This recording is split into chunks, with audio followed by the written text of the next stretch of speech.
ایک بدو آئے، ایک صحابی ہے، یا رسول اللہ میرا باپ میرے مال کو خرچ کر دیتا ہے، مجھ سے پوچھتا نہیں ہے، تو آپ نے کہا بلاؤ اسے۔ ان کو جب بلایا گیا تو اس نے پوچھا کیوں بلا رہے ہیں؟ کہ تیرے بیٹے نے شکایت کی۔ تو ان کو اتنا دکھ ہوا، انہوں نے چند اشعار پڑھے دل ہی دل میں، زبان پہ نہیں، دل ہی دل میں، اور مجلس میں آ گئے۔ جب پہنچے دربار رسالت تو جبریل آئے ہوئے، یا رسول اللہ اللہ تعالیٰ کہہ رہے ہیں اس کا مسئلہ بعد میں سنیں، اس سے کہیں وہ شعر سنا جو تو نے بیٹے کے گلے میں کہے ہیں اور اب تیری زبان سے ادا نہیں ہوئے پر تیرے اللہ نے سنے۔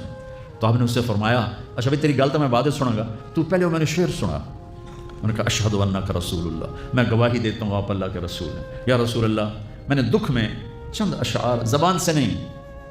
دل ہی دل میں دہرائے تھے اور آپ کے رب نے عرشوں پہ سنا، واقعی آپ کا رب بھی سچا اور آپ بھی سچے۔ آپ نے کہا کیا کہا تھا؟ کہا میرے بیٹے جس دن تو پیدا ہوا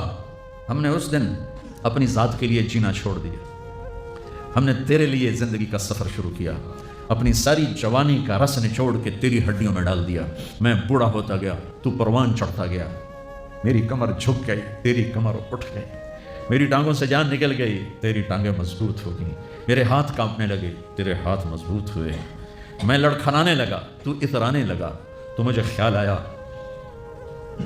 کہ جیسے میں اس کے لیے دھکے کھاتا تھا، اس کی زندگی کی دعائیں مانگتا تھا، اس کے لیے تڑپتا تھا، چلو آج میرا یہ سہارا بنے گا، لیکن جب تجھ میں جوانی کی لہر دوڑی اور مجھے بڑھاپے نے کھا لیا، جب جوانی میں تجھ میں رنگ بھرا اور بڑھاپے نے میرے رنگ چھین لیے، جب جوانی نے تجھے سیدھا کیا بڑھاپے نے مجھے ٹیڑھا کر دیا، کمر چکا دی تو ایک دم تو مجھے ایسے گھور کے دیکھنے لگا، تیری آنکھیں ماتھے پہ چڑھ گئیں اور تو مجھے یوں دیکھنے لگا جیسے میں نوکر ہوں تو باپ تو مالک۔